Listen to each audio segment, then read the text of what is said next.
It was on Saturday that Michigan Secretary of State Jocelyn Benson had just finished decorating the outside of her house with Christmas ornaments for the holiday season along with her 4-year-old son, and they were about to go inside and watch the classic How the Grinch Stole Christmas.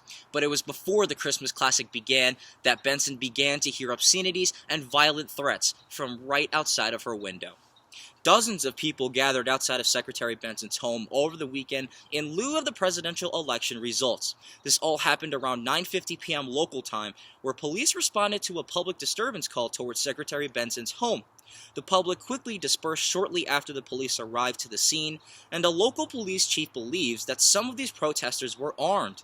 Just to be clear, it is legal to carry a firearm in the state of Michigan as long as it is registered and not concealed. NBC News reported that Benson released a statement on the actions that occurred this past weekend and claimed that the protesters were armed, shouting obscenities, and threatening violence in an effort to overturn the results.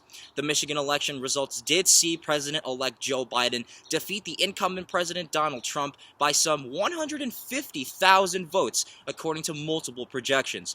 These numbers were confirmed on November 23rd, and Biden's victories have led to death threats and harassment towards Secretary Benson, and even to top election officials across the country, including to Republican Gabriel Sterling in Georgia.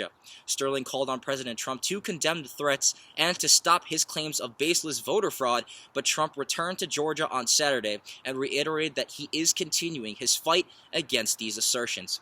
Now, President Trump, along with other Republican officials, have filed a total of 9 lawsuits against the state of Michigan and their election results, citing voter fraud in multiple instances. As of last week, most of those lawsuits have been either dismissed by a judge or withdrawn by Trump's team. No arrests were made at the scene of the protest on Saturday night. Reporting live from Lansing, Michigan, I'm Kevin Perez, QU News.